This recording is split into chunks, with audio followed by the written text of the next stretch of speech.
Today we're going to talk about net neutrality. It's a concept that affects the game industry deeply, and yet it's often reduced to a vague term thrown around by people to defend or attack a dozen different concepts. So what does net neutrality mean? In the broadest sense, it simply means internet service providers can't discriminate in how they allocate bandwidth to sites. For example, right now, how fast you can access content is limited by the location and capacity of the content provider's servers, because we functionally exist in a net neutral environment. But if you took away net neutrality, internet service providers could slow your service to a crawl for sites like YouTube or Netflix, sites that require vast amounts of streaming data, and so, in effect, cost the ISP more. Now, this is often raised as a civil liberties concern. It's often brought up that in a world where we do away with net neutrality, it would be very easy to restrict access to content that the government or major corporations don't want you to have access to. And while I will fight every day to retain what liberties we still have, I'm actually not sure that's where the real threat comes here. I think it comes in a much more banal, insipid form: simple greed. In a non-net neutral environment, it makes no sense for internet service providers not to basically charge a toll for access to content. You want to watch YouTube videos at a better speed than a 56K modem? Well, that's going to be $5 extra a month for the special YouTube package. You want to play World of Warcraft? Well, now, in addition to paying $15 to Blizzard, you also better pay an extra $10 a month to Comcast to not restrict your bandwidth.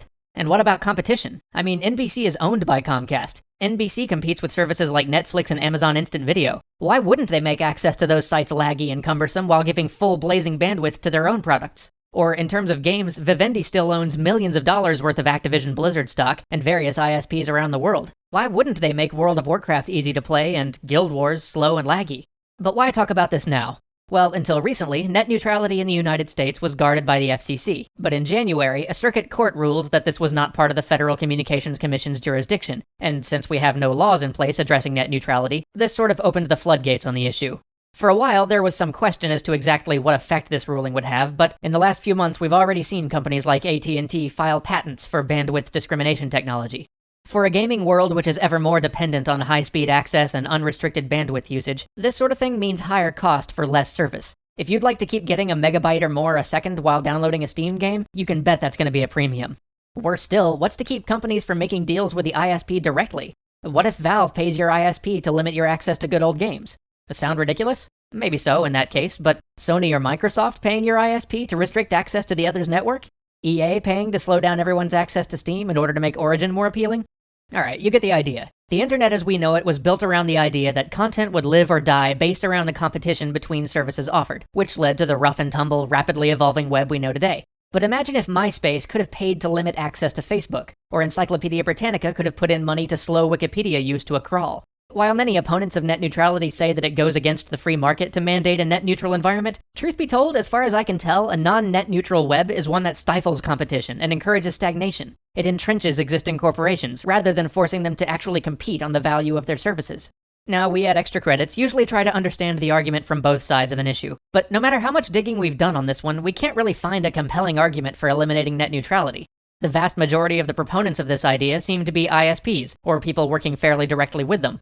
The best counter-argument to a net-neutral environment that I've heard is the suggestion that the free market compensates for a non-net neutral environment by allowing you to change ISPs if the one you're with right now limits your access in ways you don't like, and a non-net neutral environment will provide ISPs savings that they can then use to provide you with better service for the content you do want. But I don't know how it is where you live, but I don't have a lot of options as far as ISPs go if I want high-speed service where I live. Shopping around for the best service isn't really possible. The only really strong argument I've heard against legislating net neutrality is that making net neutrality law might be too restrictive. There actually is stuff that the ISPs already filter access to that's probably beneficial to all of us. Spam bots, potential threats, etc. And the argument goes that any law you put in place wouldn't be flexible enough to adjust to the ever-changing environment of the internet. This is why allowing the FCC to maintain a policy of net neutrality while reviewing things on a case-by-case basis seemed like an eminently workable system to me, but if we can't have that, there are countries who have mandated forms of net neutrality, such as Chile, Japan, and the Netherlands, without stopping ISPs from doing some beneficial filtering. So if legislators would work with experts in the area, I'm sure we could find a solution. But whatever side of this issue you fall on, it's being decided now, right now here in America. This is something that will affect how we use the internet, and how we game for decades to come. How we act here, what we say, and where we stand will determine whether future generations get to experience the net neutral web we've grown up with.